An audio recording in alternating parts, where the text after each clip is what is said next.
Okay, good morning and welcome to the Hawaii State Senate Committee on Commerce and Consumer Protection. It's Tuesday, April 4th, 2023 in room 229. This is our 10:15 a.m. deferred agenda on Governor's Message 508, submitting for consideration and confirmation as Director of the DCCA, Nadine Ando, for a term to expire at noon on December 7th, 2026. I'd like to thank the Director and her supporters for joining us here today.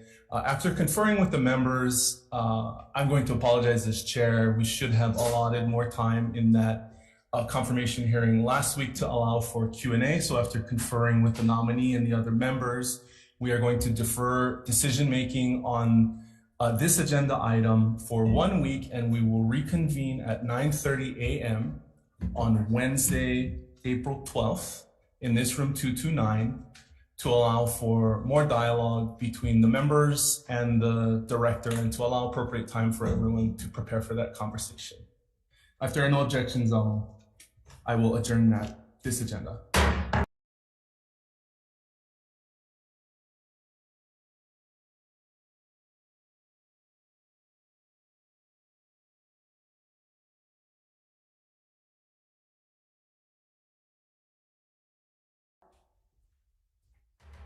Okay, good morning. We are here for the 10:14 a.m. agenda on Tuesday, April 4th, 2023 in room 229. This is a joint agenda between the Senate Committees on Commerce and Consumer Protection and Health and Human Services to hear four concurrent resolutions. The first is SCR 94, urging retail stores and pharmacies doing business in the state to adopt a policy on a national and local level, guaranteeing an individual's unhindered access to all United States Food and Drug Administration approved contraceptives.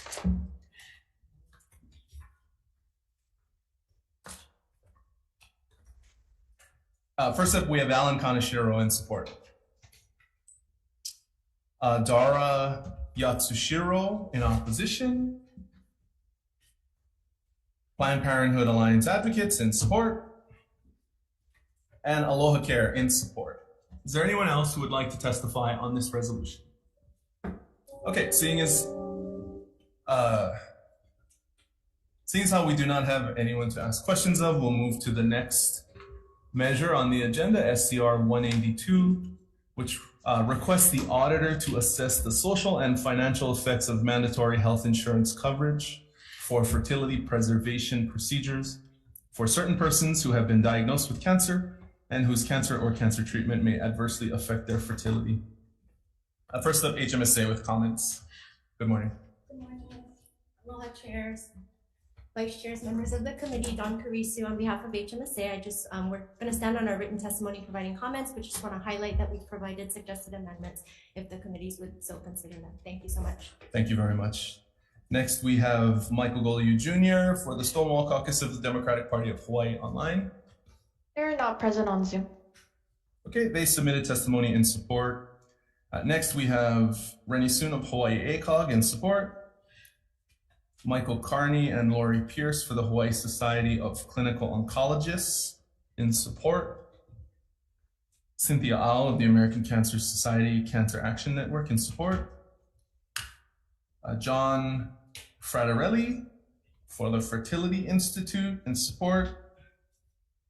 And the following individuals who submitted written testimony, all in support: Chandra Marsh, Caitlin Corbett, Tricia Wall, Robin Waszewski, Leanne Fratarelli, Abby Simmons, Divya Dedier.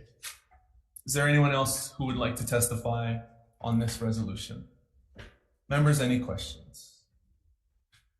Okay, we will move to the next measure, SCR 202, requesting the auditor to conduct a sunrise analysis on mandating parity in vitro fertilization health insurance coverage. HMSA with comments. Thank you for standing on your testimony. Rennie Soon of Hawaii ACOG in support. Michael Goliu Jr. in support. Not present on Zoom, Chair. Thank you. And the following Individuals all in support: John Fraterelli, Trisha Wall, Caitlin Corbett, Robin Wachowski, Leanne Fraterelli, Abby Simmons, and Divya Dedier. Members, any questions? Okay, if not, I will turn it over to the HHS chair for the last measure. Okay, members who are on SCR 188, this would urge the DHS MedQuest division to advocate that the state increase Medicaid reimbursements to dentists. Okay. Up first, we have DHS. Okay, the comments. Okay, we have the Hawai'i Oral Health Coalition. Patrick Donnelly. Can support.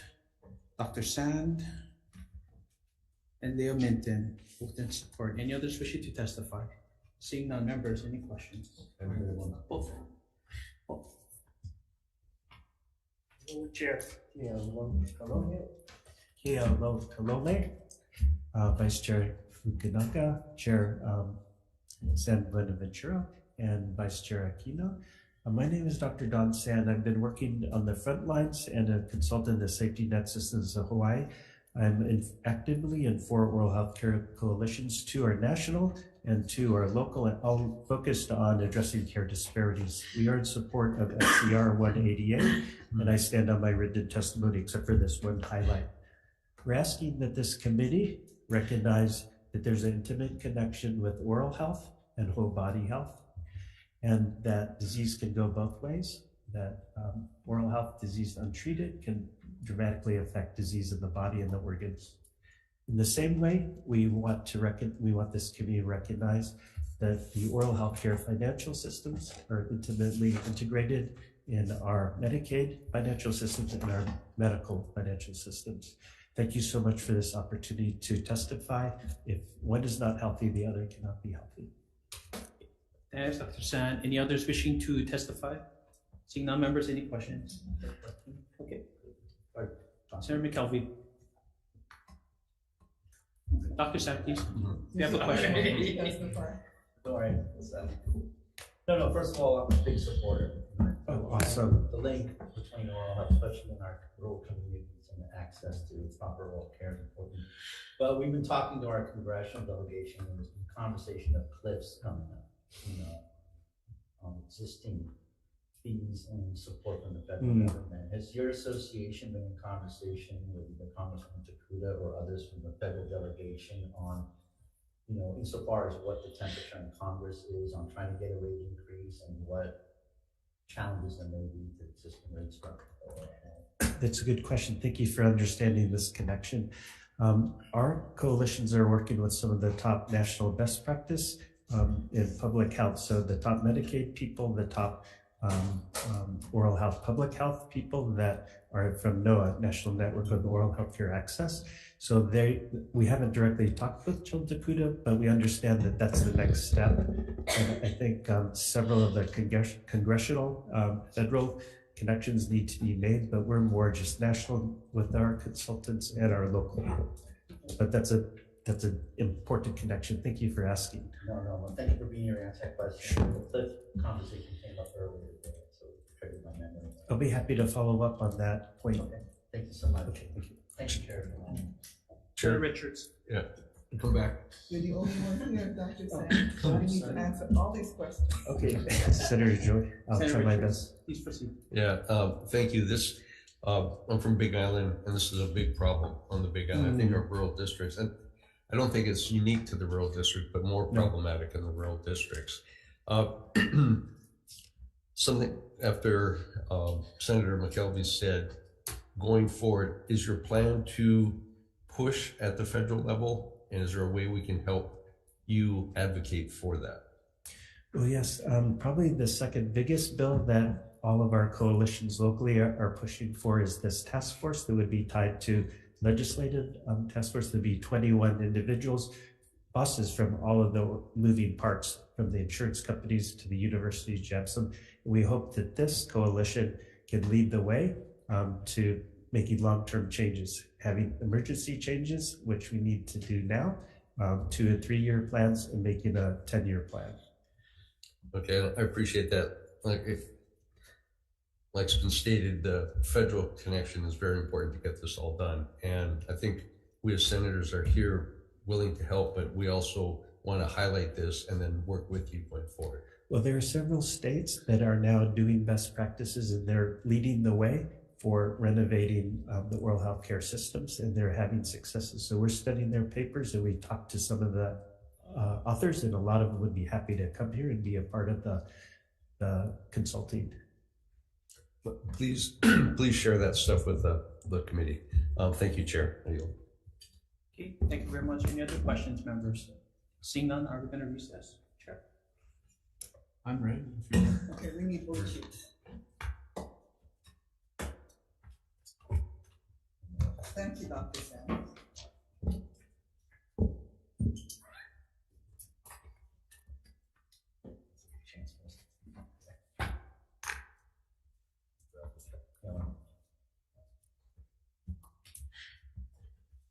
Ready? Okay, so we'll move into decision making on the CPN lead items. The first is SCR 94. The recommendation on this measure is to pass with technical, non-substantive amendments. Any discussion? Okay, seeing none, Vice Chair, passing with amendments, Chair votes aye. Thank you. Vice Chair votes aye as well. Senator McKelvey? Yes. Senator Richards? Aye. Senator Owen? Aye. Measure is adopted. Okay, Health and Human Services Committee, same recommendation. Okay, Chair votes aye. Senator Aquino. Aye. Senator Moriwaki. Excuse Senator Shimabukuro. Aye. Senator Owa. Chair, recommendation has been adopted. Thank you very much. For the next measure, SCR 182, taking into consideration the substantial number of amendments that were requested by HMSA, and noting that there is a companion resolution moving in the House, I'm going to recommend that we defer this resolution and take some time to consider the proposed amendments. Any discussion? Okay, the next measure is SCR 202. The recommendation on this measure is to pass with amendments. We will insert SB 993 into the blank section, and there are also some technical non-substantive amendments. Any discussion? Okay, seeing none, Vice Chair, passing with amendments, Chair votes aye. Thank you. Vice Chair also votes aye. Senator McKelvey? Yes. Senator Richards? Aye. Senator Owen? Aye.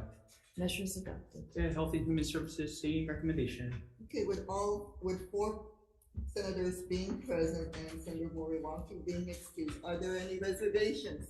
Seeing none, are there any no's? Seeing none, Chair, recommendation has been adopted. Okay, thank you very much. SCR 188, recommendation is to move this as is. Questions, members? Seeing none, Chair. Okay, with four members being present, are there any reservations? Seeing none, are there any no's? Seeing none, Vice Chair, recommendation has been adopted. For CPN committee, same recommendation, Chair votes aye. Thank you. Vice Chair also votes aye. Senator McKelvey? Yes. Senator Richards? Aye. Senator Owen? Aye. Measure is adopted. Thank you very much. We're adjourned.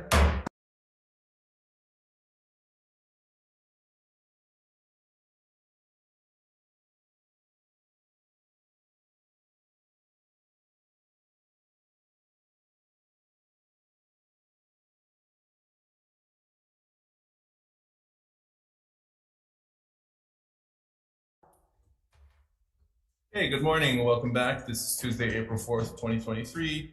This is our 10:15 a.m. agenda in room 229 to consider SCR 85 and SR 76, requesting the Department of Health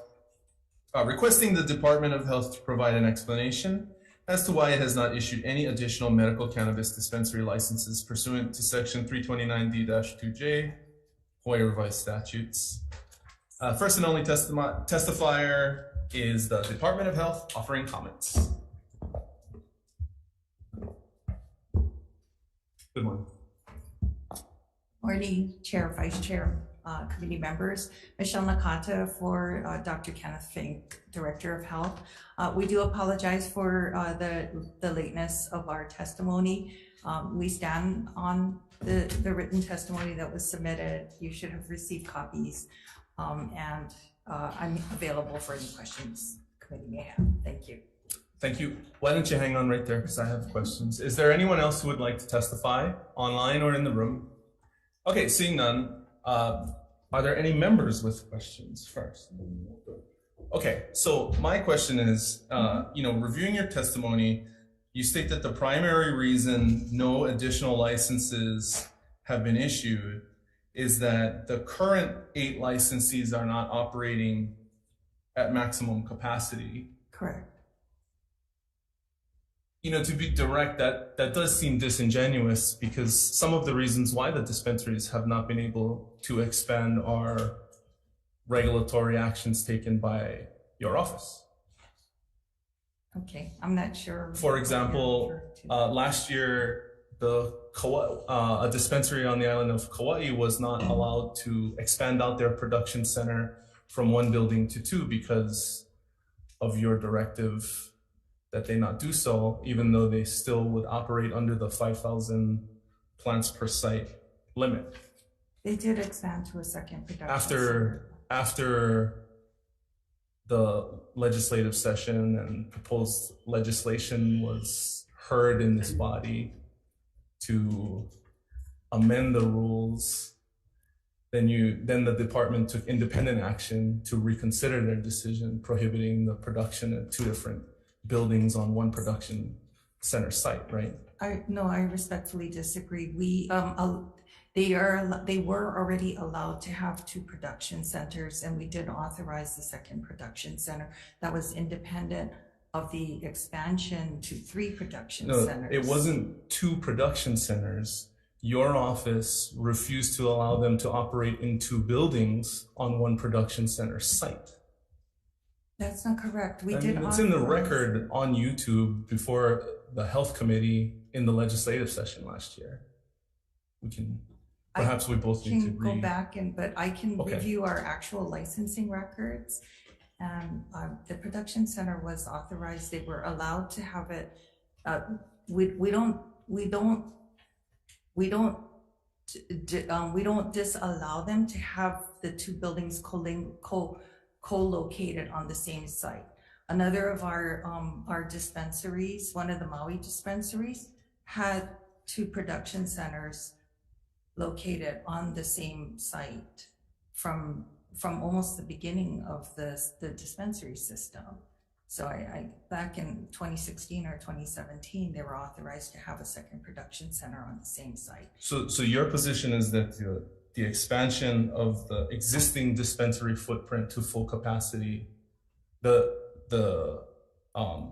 lack of an expansion to maximum capacity has nothing to do with regulatory actions taken by your office? Yes. That's your position? Yes. Okay. Members, any other questions? No. Okay. We will, unless there's a need to recess, I'm prepared to go right into it. Okay, thank you. Okay, thanks. So the recommendation is to pass this measure with amendments. What we're going to do is amend the resolution to create a working group. Excuse me, let me pull up my notes.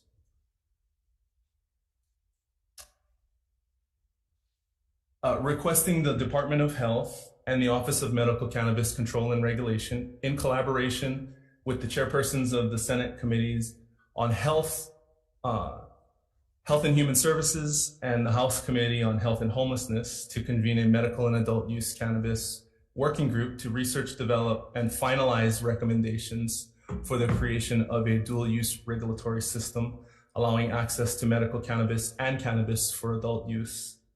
The working group shall be comprised of both health chairs in both chambers, the Agriculture and Environment chair in the Senate or designee, and the Agriculture and Food Systems chair or designee in the House.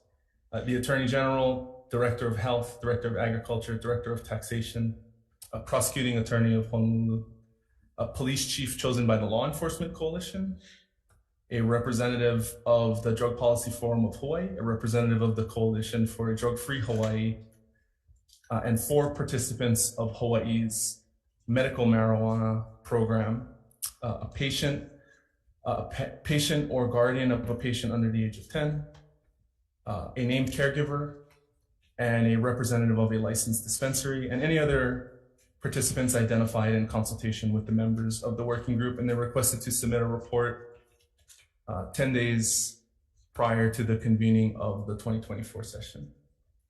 Any discussion? Senator Mitchell. Yeah, Chair, I appreciate and really support the amendments you're making to this resolution.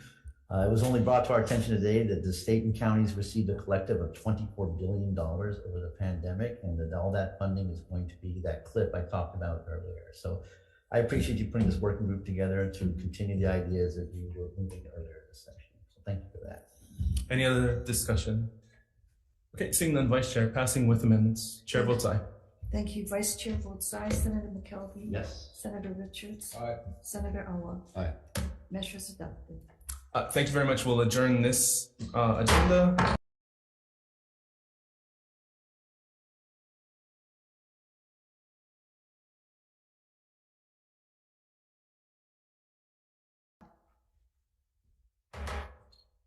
Okay, we are going to reconvene. This is our 10:16 a.m. and final agenda for today, April 4th, to consider one resolution that we heard in a prior agenda, but to consider proposed amendments. This is SCR 48, requesting that the DCCA compile pertinent data to determine the appropriate scope of a study analyzing whether implementation in the state of laws similar to captive insurance laws of Massachusetts would address this state's residential condominium property insurance needs. This is a proposed SD, so we've elected to rehear this measure and take additional testimony on the proposed SD. I'd like to thank the Vice Chair and the Senator from Maui for working on this measure. First up with comments, the DCCA.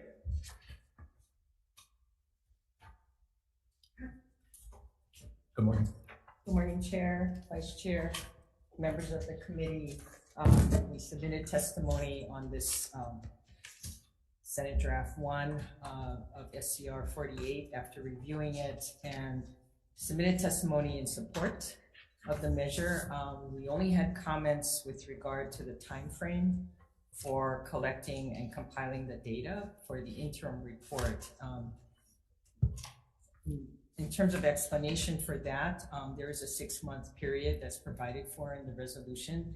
And both of the Insurance Division as well as the Real Estate Commission have already begun the process of trying to, set up what we need to do to compile the information that's requested. Real Estate Commission indicated that because they would have to survey, I think it provides for 309 condominium associations. There might be a dozen or so that aren't actually registered with the Real Estate Commission for some reason. And so, but certainly with the vast majority of them, the only problem that we might anticipate would be if we don't get responses. We will be sending out the surveys and the questionnaires as promptly as possible, and we'll be tracking them for follow-up to make sure that we get information from them. The only concern was, there's 309 of them. If we don't get people to respond, we need to kind of have a way to basically keep track of what we need to do to remind them and hopefully get the information from them in time to be able to meet the deadline. So it is a best effort. We will make our best efforts to get all the information together so that we can come with an interim report in 6 months. They asked, however, that there be some consideration for potentially needing more time in case we don't get responses from 309 associations in that time frame. But that's otherwise, we fully support the measure and we are already starting to do the work. Thank you. Okay, thank you. Any questions? Stand by. We might, all right, after we can get through the testifiers. Hawaii Council of Association of Apartment Owners in support. Hui Oia'io with comments. Barbara Service in support. Richard Emery in support. Laurie McGuire in support. Jeff Sedino offering comments. Philip Nerney in support, and Dale Head in support. Is there anyone else online or in the room that would like to testify? Okay, members' questions. Vice Chair. Thank you very much. Thank you, Director.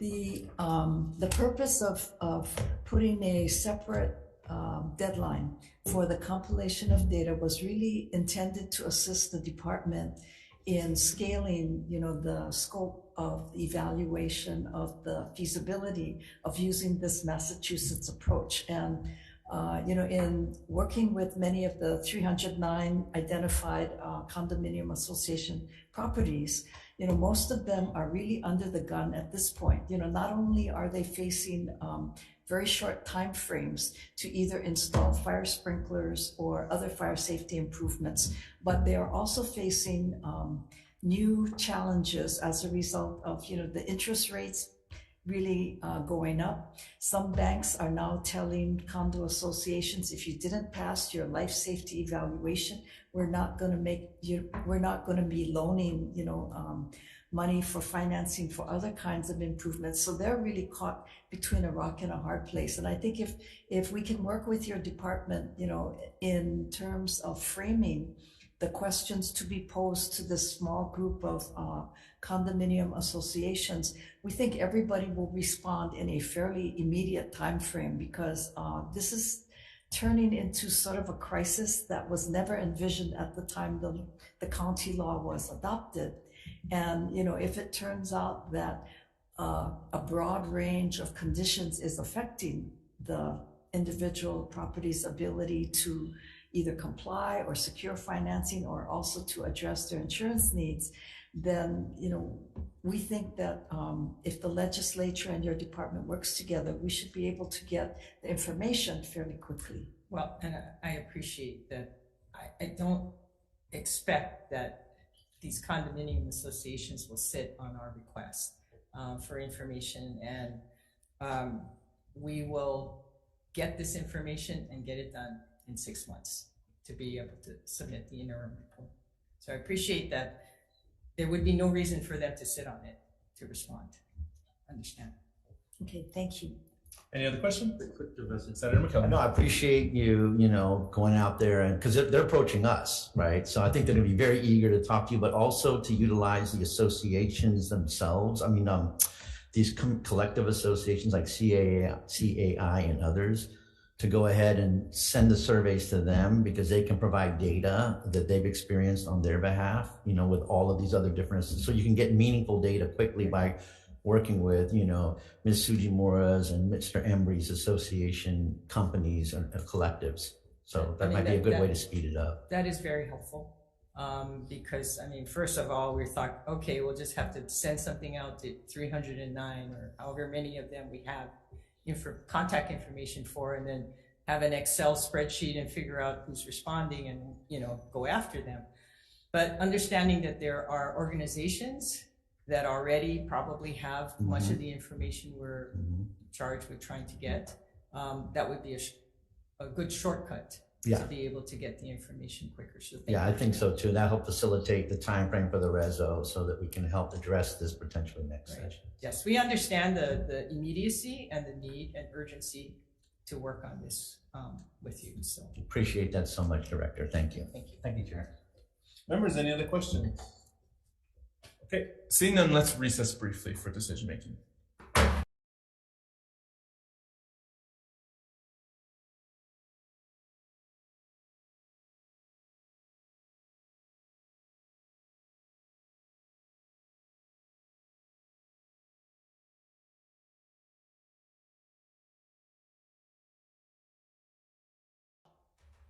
Okay, reconvening for decision making on this 10:16 a.m. agenda. The recommendation for SCR 48, the proposed SD1, is to pass this measure unamended.